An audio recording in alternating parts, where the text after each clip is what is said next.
مساء الخير يا ست الكل. اهلا يا اسطى علي. اتفضلي، كل اللي طلبتيه من المعلم. يا اخويا تسلم الايد اللي شالت وجابت ووصلت. يلا ادخل بقى.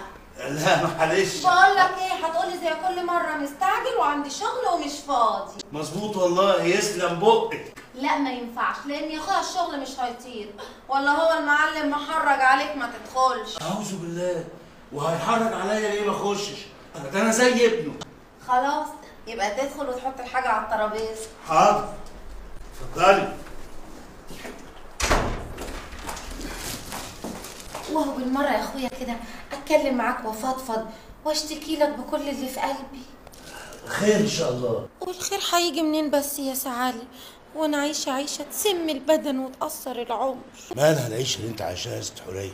بسم الله ما شاء الله، شقه يعني من مجاميعه كامله ما فيهاش حاجه ناقصه، والحاج اسمه معروف، وانا شايف يعني بصراحه انه مش حارمك من حاجه. ويفيد بايه بقى ده كله مع الوحده اللي انا عايشه فيها وحبستي بين 4 حيطان؟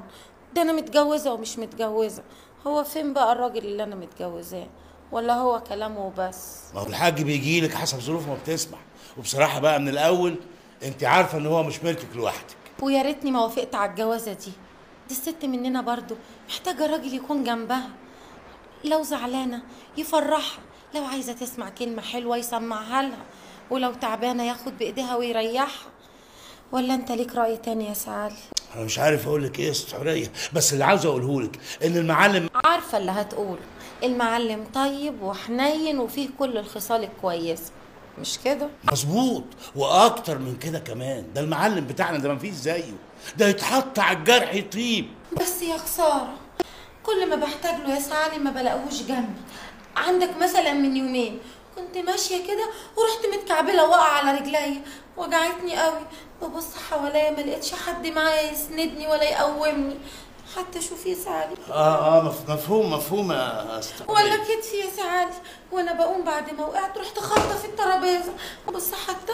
الحمد لله الحمد لله يا ست حورية، جت سليمه بالاذن. يوه ما تستنى يا سعالي، انت ما شربتش الشاي ولا اي حاجه؟ لا شربت ما فيه الكفايه. سلام. وبعدين بقى معاه الجدع شكله كده مش هيجيبها معايا البر، بس الجايه اتقطع.